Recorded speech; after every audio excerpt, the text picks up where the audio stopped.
Yeah, thank you for the floor.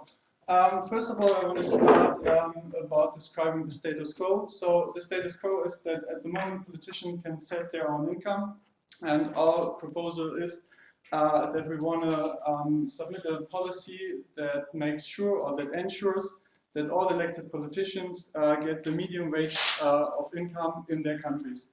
First of all, in my speech, I'm going to talk about the mechanism, how the money is set at the moment for the politicians. I want to talk about the type of politicians that we want in our parliaments. I'm going to talk about the commitment that this would mean for the politicians. And I want to talk about the positive outcome for the society. So first of all, the mechanism, how politicians set their income at the moment. So first of all, the general idea is that if I pay more, I get better people. I think that's what opening opposition is going to present us. If I pay more money, I get the most valuable persons in the country. But the problem is that we're talking about politics. We're not talking about economy. And why is that a difference? The difference is that we want a different type of persons in politics. What is the type that we want? We want a type of politicians that want to improve their country. That want to leave footsteps in the country and that want to commit something to the society. So first of all, the focus should never be about the economical aspects, like how much money do I get, but the focus should be about how much can I improve the country. So how much can I give to my country? And why is that a problem? What is the benefit by setting our agenda? The benefit is that we want to improve a parliament in our country that is really representing the people. First of all, at the moment, politicians, not everyone can really enter the politics because politics is about money. Why is politics about money? Because you have to present yourself to someone else, you have to sell something to someone else, you have to sell yourself to someone else. Why is that a question of money? It is a question of money because people, they tend to criticize you on how you look like, for example. So the better suit you wear, for example, is a criteria how people think of you. The better suit you wear, the more they think you had success in your life, the more they're likely to vote for you, for example. Which means, on the other side, that we have a quite huge barrier for getting poor people into politics. Why do we want poor people in politics? Because opening or opposition on the opposition side might talk about the fact that even though you're rich, you can represent your country, you can know the situation of poor people. We on our side believe that it might be true, but there are some situations in life that you can't even think of, even if you're the most intelligent person. You just have to see the situations, you have to be in the situations. For example, if the milk prices stay higher, and if you have a high income, you don't really care about the milk prices, if it's get 20 cents up or not. But if you're really at a low income and 20 cents, they are a lot of money for you, you really care about the situation.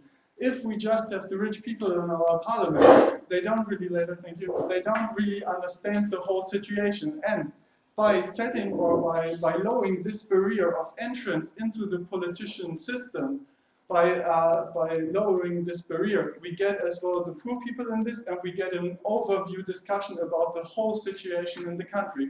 Meaning, as well the life of the poor people gets represented in the country in an appropriate way.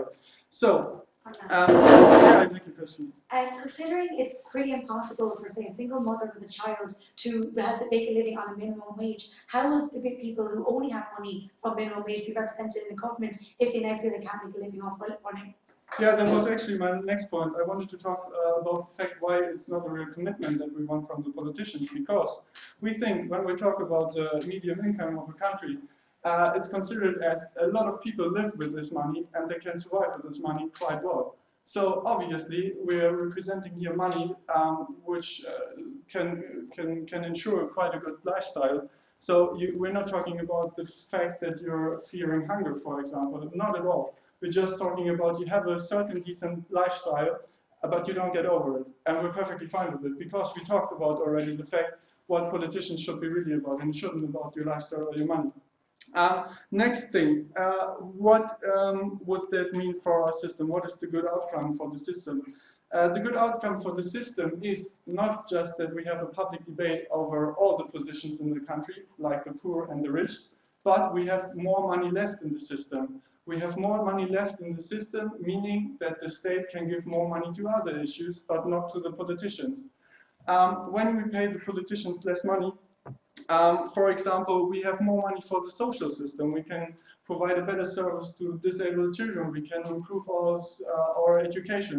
We know that we're not talking about such a big amount of money, but it sends as well a sign to the whole public. It sends the sign that the politicians don't work after a different mechanism than the other people. Because what is the normal mechanism in the economy when it comes to setting your own price? You never set your own value in the economy. And why is it like this? Because people sometimes tend to overestimate their own role in the enterprise. If you ask no matter what person in an enterprise, sure, they commit a lot to the company, and sure, they pay a lot of their free time for the country, for the enterprise. The problem is that we have in all the enterprises a neutral mechanism how to set the income, meaning your boss is going to set the income, and it's not about you to decide the income, because then you have a more objective way of setting the income. So we have we start the idea that you can higher up your own income for as you want, actually, and this sends as well a sign to the public, meaning, look, we're not really beyond you. We are like one of you, and we are one of out of your middle. And this sends, in a democratic system, the sign that they're really representatives of the majority of the people. They're not standing above them, they're not standing under them, but they're on an equal level. It's just they decided to commit something to the society and to lead the society to a better future. So lead us out of the middle of the society and not from the top of the society. So in this way, you will never really question the democratic legitimation of our parliament, for example, because you can't blame a certain elite that always sticks to themselves. You can't blame them because they are one of you. So you never try to blame one of you because it's the perfect represent for you. You'll never question this system, and this is going to ensure our democratic system and our democratic process. Thank you very much.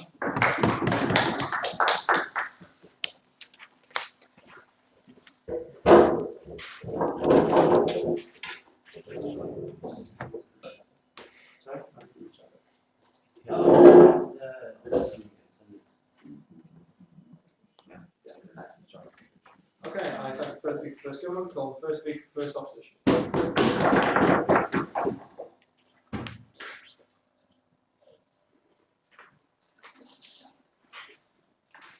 Right, guys. Welcome everyone here and good morning. So, one of the 2 points that I'll be talking about today with my colleague Clodagh is that although the politicians, although you might set a certain standard if you lower their wages and get a good impression from the people in your country and what the future holds for you, I will talk to you that in fact politicians give up everything in their private life. They're now in public scrutiny eye. They'll always be scrutinized for something. You can't be the perfect person, which I'll talk about in my rebuttal as well.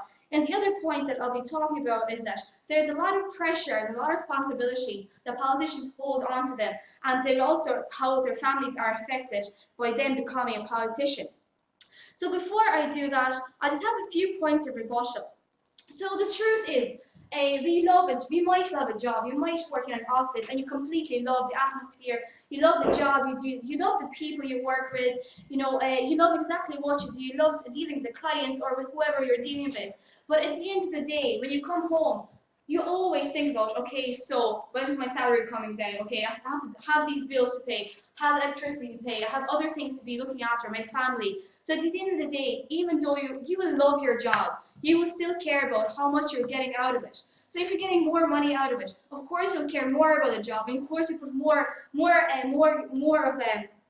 enthusiasm and everything into it. At the end of the day, that is a really important thing about the money, that people do care about the money, even though you might not say it out loud, but people do care about it at the end of the day, what they earn, and that they have bills to pay, they have family to look after, they have everything to be looking after. So that's one of the points. So another point is that, the proposition where it's saying that, that will actually encourage the poorer people to get involved in politics, to see that there is more kind of balance and equality out there. But at the end of the day, it's going to be still the same criteria for people to be elected in politicians.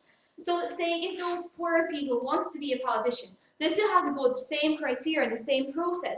So it doesn't mean that if the wage is lowered, the standards will be lowered, or anything like that will be lowered. So at the end of the day, you will have to have the college degree, any other qualifications to be a politician. Another point is that, from the same point is that, so if you're a poorer person and you want to be elected in politics, surely the money that politicians get will actually encourage you to enter the politics, and not the lower money will encourage you to politics. So it doesn't really make any sense. So if those poorer people want to be involved in politics, they will already be involved in politics, and they'll be actually encouraged by the amount of money they receive at the end of the day if they want to get the money out of it. So this will actually not encourage the poorer people to enter politics. It will be the same criteria, and if they want to be involved in politics, they will already be involved in politics, and they will be encouraged by the money that politicians get. And of course, they'll need to be strongly feel about the politics and for the future of their country. You know, just another point from that is that, you know, politicians will always be rejected. There will always be some sort of group of people, like extremists or radicals, who will always say, I don't like this policy, I don't care about what wages they get, I don't like this policy, I don't like this, I don't like this. So it doesn't mean that if their wages are lowered, straight away everyone will feel sympathetic towards them, or else feel, no thank you, or else feel that they should follow that sort of group of politicians if their wages are lowered. So it does not, yeah, I'll take your point. So do you think just because a group will just not agree to it, which is always so we take the majority which might agree to this, should we just take the majority of them away? This is not what I'm actually saying. This is just one of the rebuttal points to say that everyone will not be happy. You can't make everyone happy by just lowering the wages. And I'll go through my points, and the rebuttal to that will be interlinked with the point that I'll be talking about, so you can see our solutions further, why we don't want to lower their wages. So going to my first point. So if you're into politics, okay, you give up a lot of things. You give up your private life. There'll be people looking after you, saying, what are you doing on your daily life? You know, they'll be checking up on what, if you're saying, oh, once you help out the poor people who can't get education, but you're actually doing completely different on the other side in the public eye, they'll be thinking, well, if you're saying you're going to do that, why are you doing something completely contradictory to what you're believing? So they're always in public eye. As I said, there will always be people who will reject. No, thank you. There will always be a group of people who reject the policies and the solutions that these politicians pose to everyone and for the future of the country. So these politicians, their information, their background information is all exposed to, and it's not even the politicians who their information get exposed, it's even their family members. So say if the politician did this something, or says oppose a kind of dodgy solution or an economic policy, there will always be people, group of people like journalists and like newspapers, magazines, who will go and check their background information about these politicians. What college did they go to? What friends they had? Where did they go on a night out 10 years ago, 20 years ago? What did they do? What pictures they could see and what pictures they could leak to further even downgrade these politicians. So they all know that. No, thank you. They all know that they're exposed to all these things, but they still yet want to enter politics and help the future of the country. So we have to give them this compensation that they actually deserve for all this they have to go through. No, thank you. There will always be under scrutiny. There will always be someone that will reject their policies. And what's even more important in this point is that their life is actually in danger. Sorry about that. Their life is actually in danger. So sometimes if the country is going through an economic turmoil, if the economy is going down, and the politician has to make a decision to make sure that the country will be stable in future, and it doesn't necessarily suit everyone of the country, there will be kind of I suppose remarks going towards these politicians saying, oh, I will kill you, I will kill your family, I will do this and that. They'll always be exposed to these kind of like intense, I suppose, conversations and extensive public scrutiny they have to go through to make a certain decision, even though it might be good for the country. So another point that I'll be talking about is that, and the coder will expand on as well, is that the responsibilities the politicians hold, and that they're always under pressure to help the future of the country, to suit everyone's needs, to help the people in the country. They are setting out the policies, whether it's social or economic, for their country. and they're always under pressure to stay under the budget and to support the majority of the people in the country. For all those points, I am proud to oppose this motion, and Claudia will discuss it further. Thank you.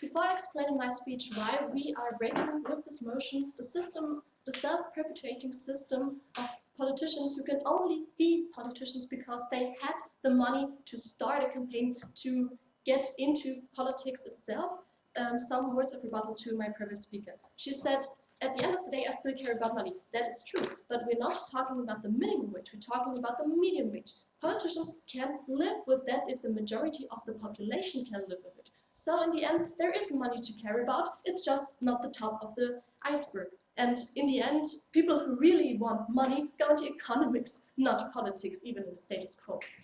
She said that money will encourage me as a poor person.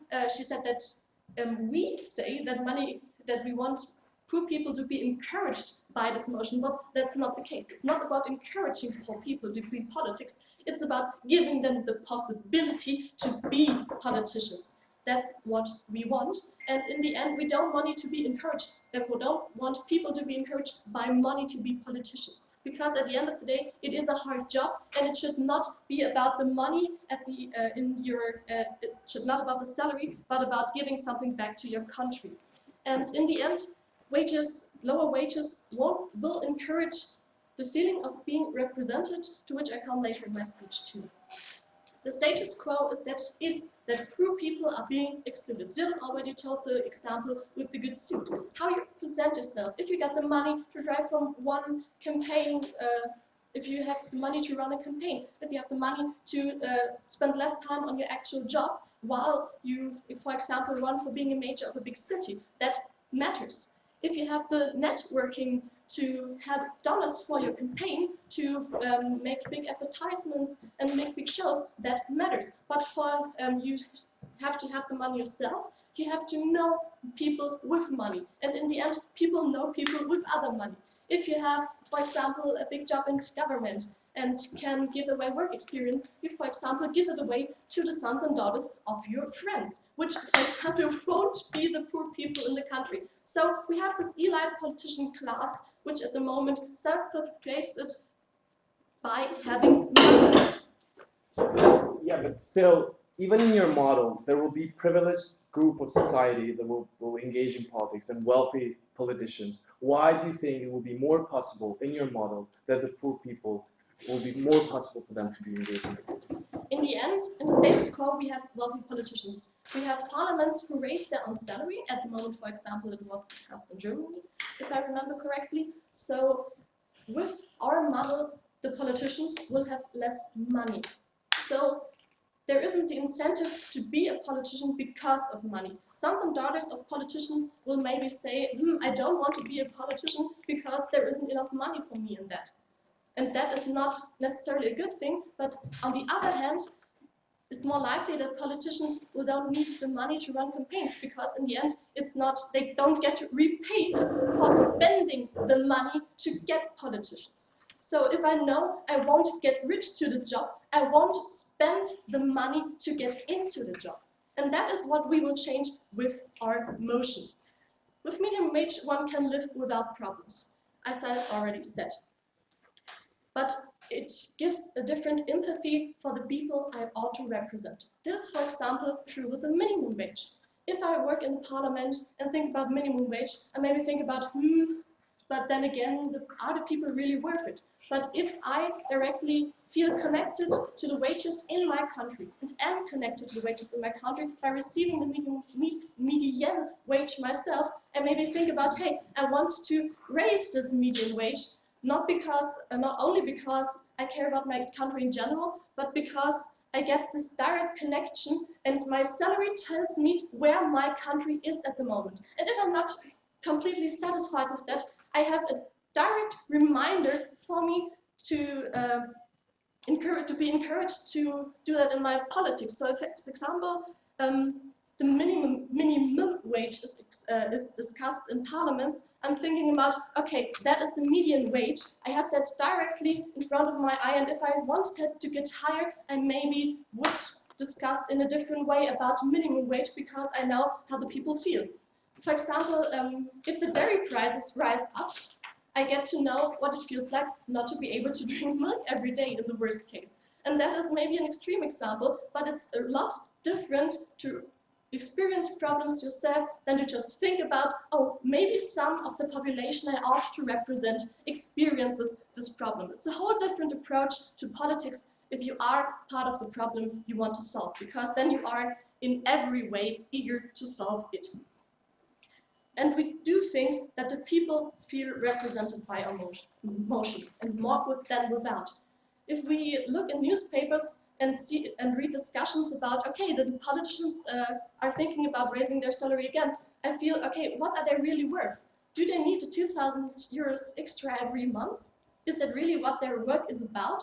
And if I hear myself that politicians maybe make 2,000 euros a year, I think about, okay, that money can go somewhere else. And maybe that won't be too big. But if I know that the person who sits in me and who sits in the parliament and represents me as the part of the population, I know he or she won't do it because of the money. And that is something that maybe makes myself more interested in politics, more willing to participate, because I know the people at the top really do care about myself. And if we create that feeling in the majority of the people, we will have people who discuss about politics, who engage in politics, local and maybe in the whole country. And in general, participation in politics is a really good thing because we get to talk about the problems. We get to maybe have people who really think about, okay, well, how do I engage with the politics I'm being represented? We don't have the excuse, okay, the people at the top, they can make what they want. I don't have a chance to get there. All they really care about is money. That will not be true, and still the people will think that won't be true. So in the end, we create a different environment by signaling that the politicians won't do their job just because of the money. We will have competent politicians, and since in politics, not the most competent one is chosen, as in economics, more money won't automatically ensure that you get a better person. So in our model, we get the most willing person, we get the most competent person, and we get the person who wants to serve their country most. Thank you.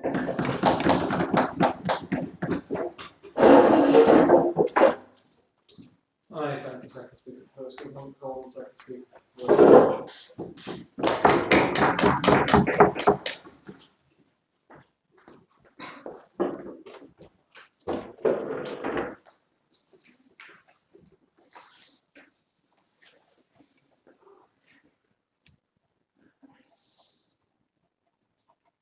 Chairperson, I'm going to speak to you on 3 points today. I'm going to expand on what I've mentioned about how different jobs basically deserve different wages. I'm going to talk to you about the kind of politicians that are actually going to run under this model. I'm going to talk about other ways that we can use to understand the poor outside this model that are actually more beneficial to us. Right. First of all, most of my rebuttal is going to be interwoven. But before I begin, I'd like to make a very clear distinction that seems to have been kind of a bit confused throughout the beginning of this debate. There is a very big difference between a minimum wage and a living wage. A living wage is not what is the minimum wage in majority of countries. A minimum wage is one that is clearly known as being a difficult one to live on, and that is not okay. While we agree that it is understandable that it is potentially easy for a politician to understand what it's like to live hand to mouth, we do say that realistically Or we say that like, or under our model, or we're going to, or what we're going to explain, how this isn't actually going to happen, but more so this idea that is brought to us by first proposition, that by these politicians living on minimum wage and understanding how it's then like, will then drive them to raise the minimum wage. We say this basically will not happen. We say there are economic factors that do not allow that to happen straight away. It's why it's not happening currently under our model. We don't think there are these rich politicians currently sitting in our government going, let's make these people suffer. We think if they could raise the minimum wage, they would right now. We don't believe this model will change that. We simply believe that there are economic factors that will affect that. Moving on to my first point, expanding on what Avia has mentioned. Basically, like what we say is different jobs deserve different wages, and we are absolutely okay to say this. We say that like while in politics, money should not be the key factor, we do say that money does have a large effect in it, in the place of a financial compensation for the large effects that are happening on their lives due to them being in the public eye in politics. We say that like when we look at, like we give the example of celebrities, the large reason why celebrities are paid so much more money is because they have to deal with the hassle of the paparazzi and being constantly in the public eye. There is nothing in their private life that is ever allowed out or as ever, unscrutinized. And we say that like for these reasons, a financial compensation is absolutely allowed to these people in like a comparison, for what they're having to go through, right? We say like, why do politicians deserve this financial compensation? And for this we give you 3 reasons, right? The first one being basically everyday life of a politician is gone, right? Your private life is gone. Anything you have done in your past life is brought up in a negative way against you, right? We say that anything you do in the future, if you were 20 years after being what's the English translation Taoiseach? Minister, after being like 20 years after a minister, and you get like drunken disorder arrest, there will be a front page newspaper, ex-minister drunken disorder, while were you not in the public eye, you wouldn't be getting that attention, right? We also say that like being in the public eye so much, because you're a politician, also has a large effect on your family. We say that like you would not want to go into this job in a minimum wage and cause like huge adverse effects on your family if you didn't know there was some kind of compensation that your family could appreciate and could benefit from. So we say that like for these reasons the financial benefit is absolutely correct. The other reasons why politicians deserve the higher wage is because basically what we say is that the citizens in every country are not homogenous. Not every person subscribes to the same political beliefs. While the majority, as was raised in a POI, the majority vote on one, view for a government or a view for people to do, it does not mean that's the view of every single person. And while it might be a small minority of people who disagree with what you're doing, those minority have Twitter. They know where you live. They know where you work. They are absolutely going to hound you. And you will never, there's never a situation where like every single person in the country is happy with you. So no matter what you do, no matter how much fantastic politician that you are constantly under the scrutiny, and you are constantly having somebody at you to say what you are doing is not good, right?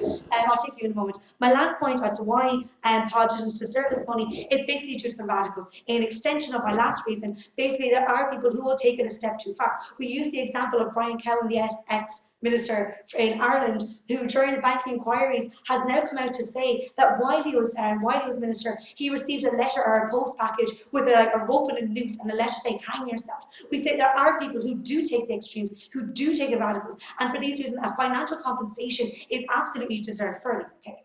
You say one pay a high price to become a politician. We totally agree with that. But you say it's just better with money, and we say no, it's about the knowledge that you make the life for some people better. Absolutely, and I will bring to that in my next point about what kind of politicians are actually going to run in this. While we don't believe that politicians deserve millions and millions of euro for what they're doing, we do believe that there's a sweet spot in between of not living hand to mouth on minimum wage, but also being compensated for the problems that they have. Minimum wage is in a large amount of countries living hand to mouth. Right, moving on to my second point about what kind of politicians are actually going to run, right? We ask you the question, why would someone, a single mother or a mother or a poor man want to run for politics when they know that they are going to be living forever hand to mouth? We say there may be countries where a minimum wage is livable, but we say the minimum wage is there for a reason, right? We say that it is not a living wage, it is a minimum wage. So we say that why would you want to get involved in this politics if you can't make a living out of it? Look, nothing. Okay, clarification this day, okay. It's median wage, not minimum wage. We said that. Yes, but the motion says minimum wage, so we're going to go with the motion. No, okay, I'm not going to say I got the motion wrong, but I still say what I say stands. Median wage is still along the lines of the average of what most people are living on. We say that like the majority of us living here don't have to deal with the press, don't have to deal with death threats, don't have to deal with radicals. We say for these reasons you still deserve the like financial compensation of the extra money for it, right? However, going on to a second point, what kind of politicians are going to run, right? We say that like the people that are going to run are the people that are in politics at the moment. They don't make their living and their only bit of living off the money that they're making in their wages, right? We say they come from a wealthy background in the past. We say that they have quite wealthy families. We say they already have a store of money there, right? We don't believe that then now saying, oh, I'm only going to get a minimum wage is going to stop them running from politics, right? We say if they have already the wealth there, they're going to continue running for politics, but they're going to now still continue what they believe of like what will best benefit the white middle class male, right? We don't believe that they are going to stop running. However, we do believe that if you are someone who is struggling, if you are somebody who does not have who is not going to be able to make a solid, reasonable living from this because of all the extra problems that our rods are going to have, we believe this is going to deter these people from running, and less people are now going to run because you do not have the financial backing and the financial behind it, right? We say that because of this, we're actually going to end up with more middle class white males running for politics, and we're actually going to get less of these people who you think are, right? Then moving on to my last point, because I'm really running out of time, is like other ways to understand people who are living in the lower class, right? To this we say that like we've been asked by our opposition that like if you bring them in on the median wage, they're now going to know what it's like to live with these people, they're going to understand what it's like to live in these hard situations, right? For this we say that basically, okay, we have other ways that we can do this. You can like have like a background thing, or you can organise training programs. Okay. I thank the second speaker first opposition. For the record, the equivalent in the rest of the world of the Taoiseach is the Prime Minister. Sorry. No, just for information. And I call on the first speaker for second.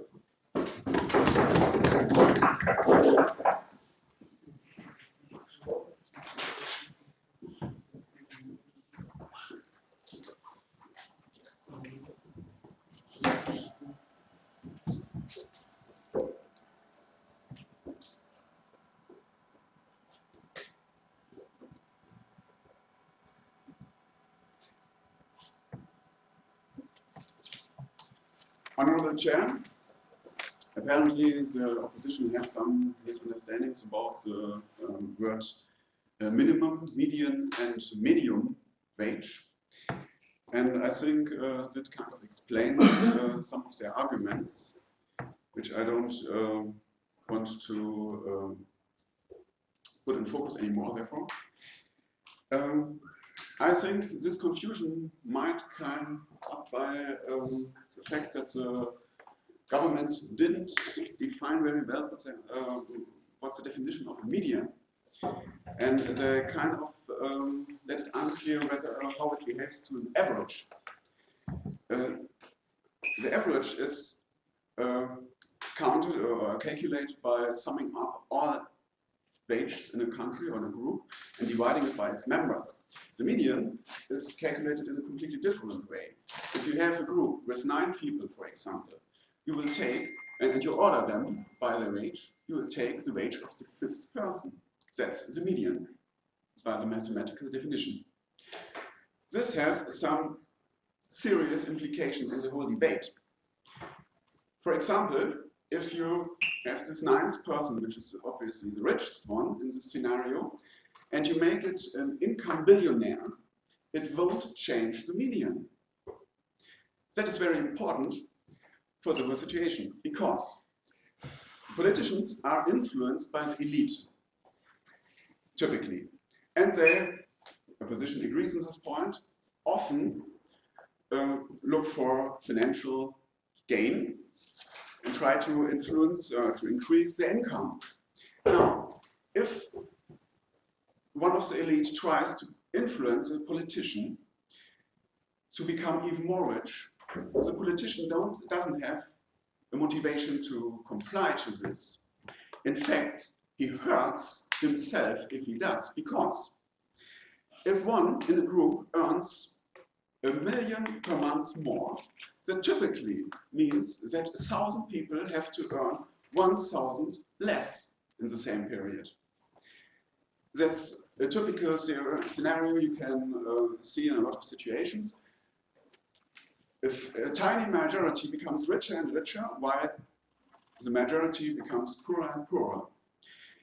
This situation is very bad for the politician if he's paid the median wage. Now, the politician has the incentive to increase the median. And to do so, he has to weaken the elite and to strengthen the majority of his country, of the population.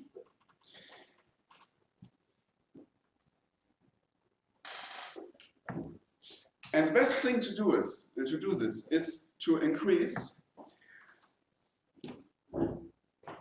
the situation for all people, for the whole population, and not for a tiny elite.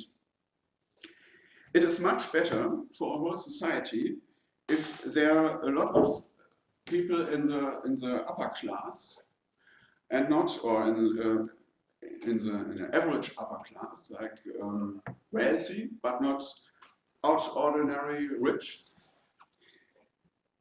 For example, we can see it in some countries in the third world, in the development countries. There's an elite of tycoons and warlords which are incredibly rich for the country, and the vast majority of the people later are living at the minimum of the existence, with a few dollars a day, for example. Okay. The average salary in this country, or wage, would be quite acceptable, but the median is very disastrous, or very low. Yes, I will take the POI now. Okay, so you, even in your model, the elite, or the elite doesn't necessarily mean that they are all the politicians. Even in your model, there will be the elite group or the upper class. It doesn't have to do with politics. How does this model is going to affect that? As I mentioned, the elite will, of course, try to influence the politicians any further. They won't stop. We are realistic on that point. But now the new situation is the politician knows that if he tries, or if he actually helps the elite to become richer and richer, he hurts himself. If he accepts illegal money, okay, it's another discussion. It's still illegal, and it will be illegal anyways in the future too. So, to summarize it up,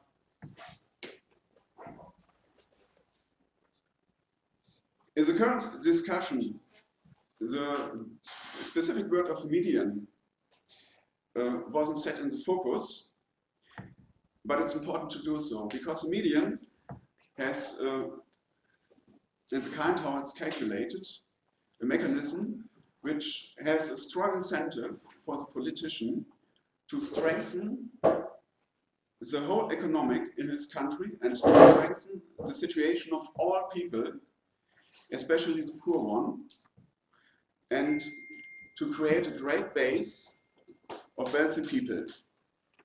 Now all politicians will have the same goal, and this goal will be in identity to their egoistic goal, to serve their country the most.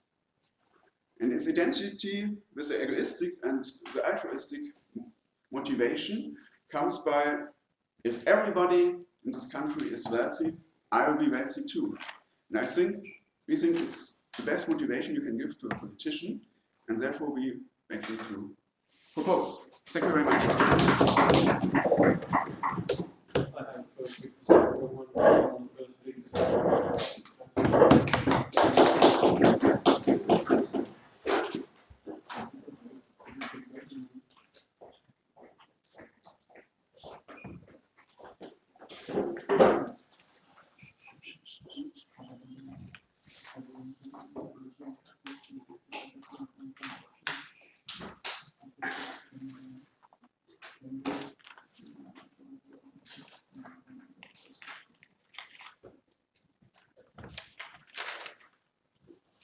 There has been a mischaracterization in this debate from the whole governing bench. What they bring us in this debate is this stereotypical approach of a politician saying that the politicians people are bad, they do only bad stuff, they only care about themselves, they're self-interested actors, without regarding the fact that voters choose these politicians, and it's largely the voters from the middle class, which compose the majority of the society, which elect them from their issues. I'm going to talk about that later, how that is important to this debate. We bring you 2 points for extension in this debate. First one is why wages are important and how a difference in wages has a harmful effect on politics especially, and the second one, how this shapes policy, how this affects policy overall, and how it makes politics different in the country. A lot of rebuttal throughout my 2 points. So first of all, we always have a criteria on wages on whatsoever. It's usually the criteria of having a decent education, it's having an experience, it's having a responsibility, of course. If you have more responsibility, then your actions are going to be more harmful. It's having more effort, putting more energy into one job. That means you get your wage according to these things. We believe that politicians usually fulfill all of these things, and that's why they need a good wage. If they don't get them, they don't get enough money to do their own job, they can fulfill their own needs. And if you look at the hierarchy of needs, if you don't have enough money, you can never self-actualize. So we're going to have politicians which are never going to be self-actualized and do some good politics. More on to that later. So in these sort of people who have these criteria on wages are usually engineers, doctors, they get higher wages. Still, and we believe politicians should be one of these people who get also higher wages. So why is this very important to politicians? And this is direct rebuttal with the government bench, which are clearly standing that incentivizes people to increase the median wage in the country. Why doesn't it do that?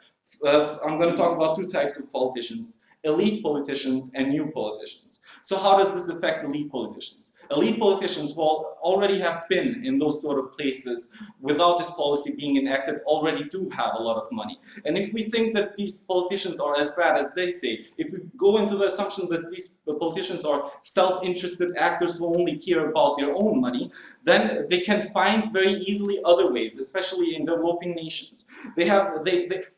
Either they have already money, or they find in other ways. Let's say in America they're more influenced by the lobbies because they don't have their own salary is not enough, or they tend to be more corrupt, especially a huge problem in developing nations. We say that corruption might be a case in both of the models, but they tend to be slightly more corrupt, not slightly, but likely they are more corrupt if they get a lower salary because they don't have money for themselves in the first place, not enough money for themselves in the first place. This is how they affect elite politicians. How does it affect new politicians, which come from these lower backgrounds, which want to rise up, which want to make a change in the society? First, these new politicians will not have money, so the elite politicians will create this rigid power structure, which they can crack and get in, because even though they have more new ideas, more progressive ideas, they will never be able to enter the political sphere just because they don't have enough money to do that, and that salary doesn't bring them enough. So they would choose rather another place to work in, such as in a bank, or become an engineer, or become whatever, because there will be money for that, for their own needs. So they don't have their own needs first fulfilled. So we will have less countries with new politicians who are going to bring reforms, who are going to bring more social mobility. We're going to have less social mobility for new politicians in these sort of things, and we're going to have single parties ruling more because of the power that they already have and because of the money they already have. Before moving on to the second point. But since you know that when you get a politician, you have a decent living wage, but won't get the money back to put much money into a campaign to get to become a politician, doesn't that mean that you don't need the start capital? By politicians, we just don't mean people only in power, right? We do have politicians which are quiet, poor, but are deputies in their own parliaments. They bring their own issues. They were voted by people. They still could have less money, but they were just voted by people because people know them, they like them, but that doesn't mean that they already have money to progress their own issues or whatsoever. Second point of this extension, how does this affect policy overall? And and in this debate, it hasn't been talked a lot about it, so we're happy to bring that into this debate as well. How does it shape economy overall?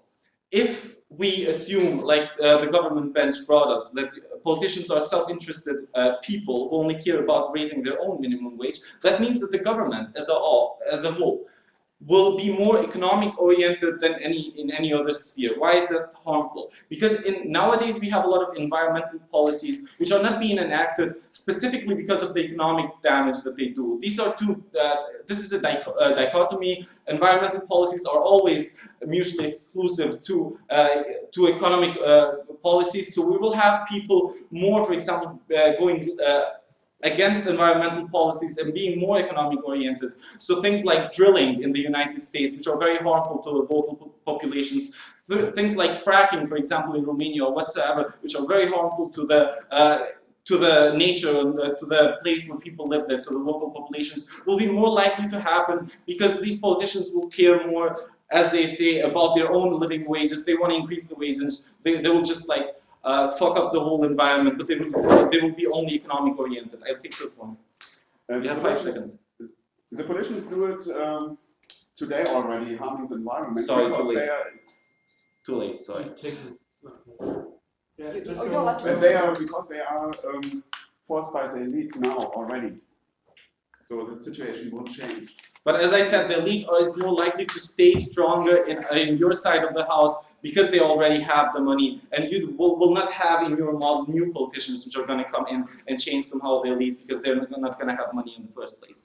So we told you that even if a government is economic oriented, that doesn't mean that the life quality rises overall. We had cases like in Germany where we have many people like organizing and saying not in my backyard, for example, which was a policy against drilling, against these sort of like very economical, things which bring a lot of revenue economically, but which are very harmful to the environment. And it does not necessarily increase the living standard of a nation if they are only economic oriented. So there could be other things like welfare or something like that, some of these sort of ideas that change the living standard of the people, but we believe, as we explained to you, that this is going to harm more and make the economic oriented more the government, which is very harmful.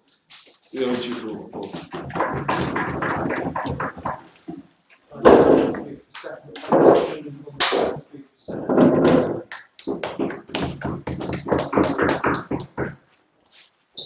Just like obviously we should take a point of information from this lesson we finish. They don't have to finish that point of information by the time protected time lapses.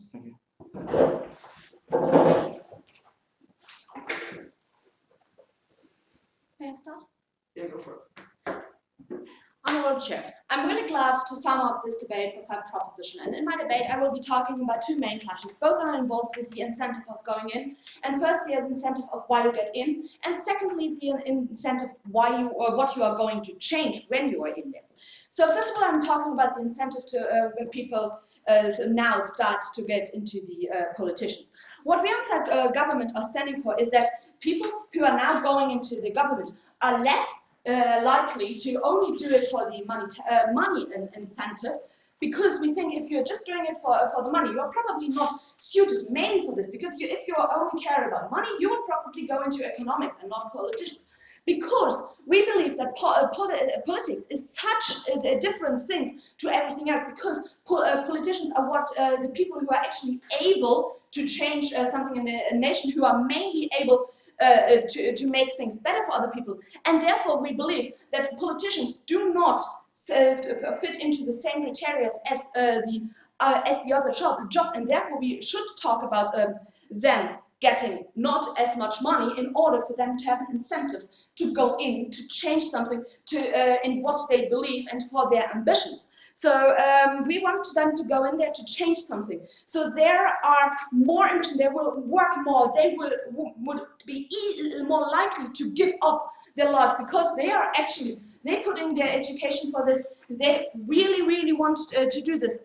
Different to the people who are saying, oh, I will get into there because I will get money or because I will get fame, things like this. So they were on opposition, they were talking about that some jobs deserve better compensation than other jobs do.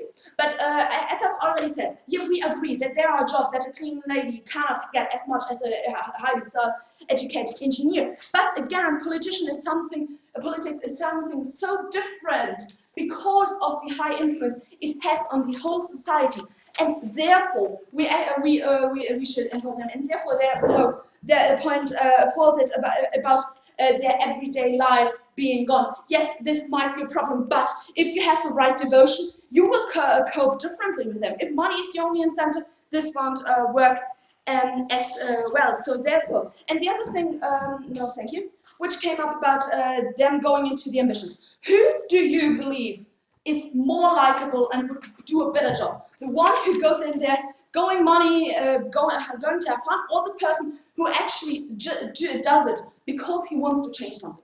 And we believe that this is actually doing something for the whole signal to the society, and therefore that the government has a better impression of. Because, no thank you, outside opposition was saying that we only get now money-orientated people in there because now they only get in there to change something, to make the situation better, so they get more money, so they only will now work there for money. But we do not believe, because from the beginning on, the main incentive they have is not money, but it is what they believe in. Yes, please.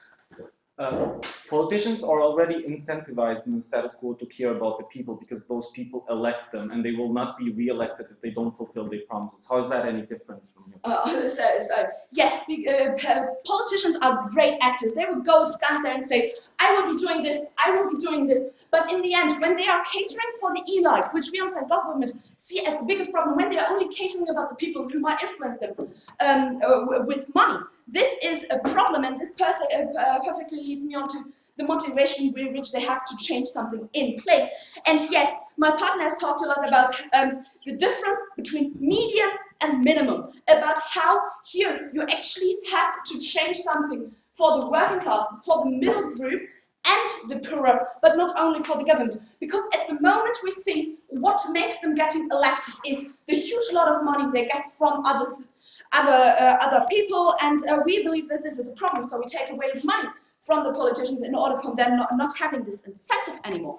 So if they are going in there without this money, they will actually get an incentive to gain more money by changing the situation for the wider group, and not only the elite, which already does not have the problems we see in the poorer population, and therefore they make the median wage better, which we believe in the overall effect will have a good effect on the whole society, as people will have a better quality of living, have more money in order to improve their life. They were going on with, well, now they will only care about the economic growth and not about the environmental issues, and put them totally aside. But we do not agree to this. They just mentioned in a pure way that they still want to be elected. They wouldn't be re-elected if they put just these points aside, so they will just stand there. But the change is that in the economic aspect, they are more going to cater for the working class to A, get voted again, and to B, get more money for themselves again, and not only catering for the elite, which will give them the money in order for them to change. So there's this slight difference. So, and the other point they were bringing up in the last speech, what the point about corruption, how corruption is a big problem. And we cannot say that we will just suddenly stop corruption. This is like really not possible. But what we inside proposition will do is we will bring it in a more transparent way. We have to find a way of showing the people that they actually get the median wage, which will say we have a more transparent way. Therefore, the problem of corruption would be worse to hide, more difficult to hide, and make the people more understanding. I want to wrap up my speech. So I've given you the incentive of why they are going. Why is it better for people to go in there because of their values and not because of what they're saying? And this point clearly goes to side governments, because we have more ambitious people working there, and we have people with, who are more likely to actually do a change than we have when they are just money orientated. And secondly, the incentive, what they are doing in place, that they are catering now for the middle class and not the upper class because of this monetary aspect, because we still think it is a problem, although in politics it shouldn't be a thing. And this is why I beg you to propose.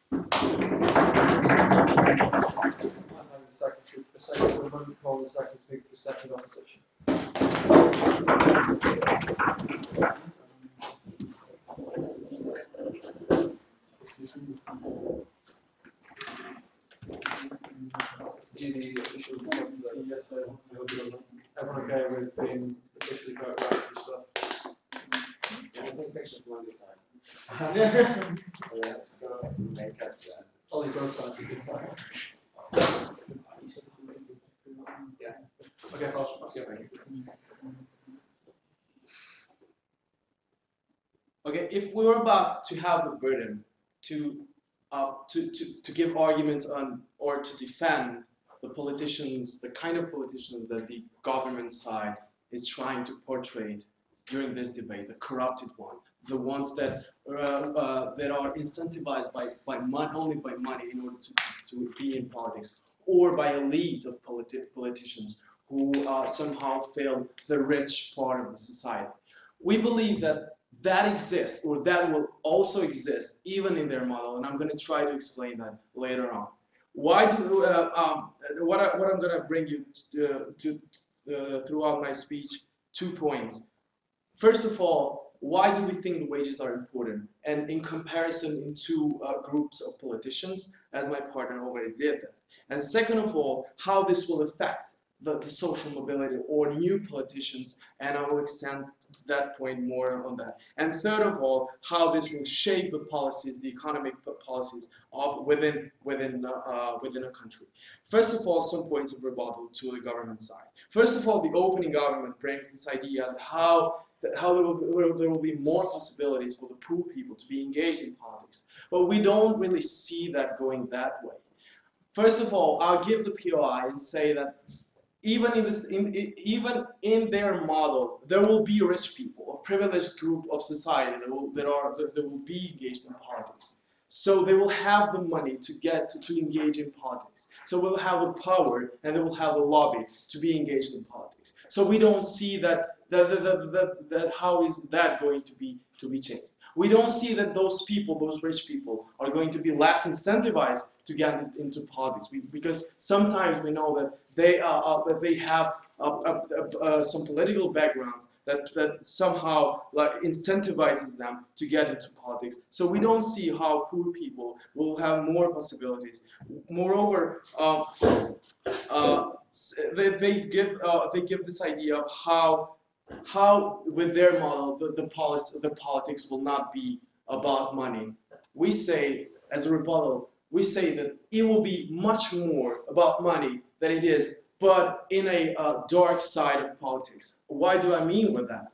Is that if those politicians have a medium wage, but they need to fulfill their needs in order to be part of the politics, there will be more lobby, or there will be more attempt to get corrupted or to get money from lobbyists or other groups of interest. So there will be more money for those groups of interest in the side of those politicians. So we see that, but why will that be less transparent? Because if the politician has a wage, like everyone, a wage that fulfills its needs or his needs, everyone knows that's the wage. Even in that model, the lobbying exists. We say that it will be much more. There will be much more incentives for lobbyists and for the politician to be more attracted by them. Yes. Corruption and illegal money in general is still illegal in the system, as been told before. And if I am a corrupt politician, I won't stop if I have a certain amount of money. I will always want more money. So being corrupt has nothing to do with the wage I'm getting if I can make a decent living of it. Yes, but the kind of politicians you describe throughout your case, it gives you the idea that the politicians or the people who want to engage in politics, they want to engage only because of money, and we don't see the politics that way. Now, on the first point of extension, why we go there, why we say the wages are important. Two points on that. First of all, the effects of the wages that have in elite politicians, and my partner explained you how they already have enough money, like they are already rich. So those elite politicians will also exist in their model. So we don't see how this will affect the elite, because the closing government says that the elite will have less incentive or less power within their model. We don't see how they're going to have less power. But also, in developing countries, we see that they tend to be more in developing countries. Those the other elite politicians tend to be more corrupted if this model is enacted, and we say that that's extremely harmful. Second of all, the second group of people is the new politicians, and why we say this is differently, and why we say this is very important to be pointed out. First of all, we need in politics, we need new people, we need new energy, we need new ideas.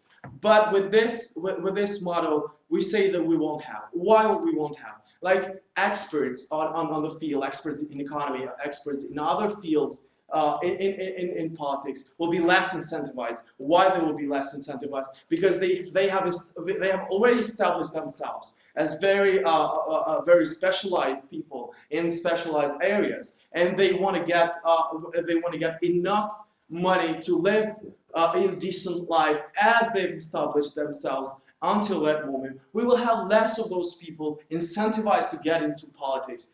But who will be the parties that will have less of experts in their parties? Those parties that are not in power, because those that are in power, they already have or gain other money from other ways, but those that are not in power will now have less incentives to give to those experts in order to engage them in their political parties. And we say that that's extremely harmful, because we believe that the politicians or the experts within, as a politician, shape the policies that we can enjoy the goods coming out, or the outcomes of those policies. And if we have less people or less experts engaged in making these policies, we believe that that's going to be harmful for the policies. They say that in a practical manner, the opening government says that if we take away those money that we spend for higher wages, we will spend them for social services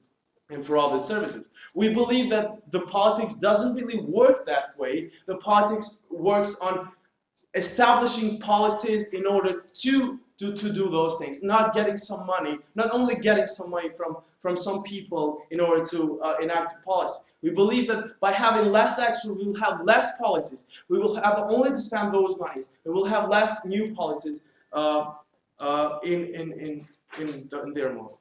Thank you.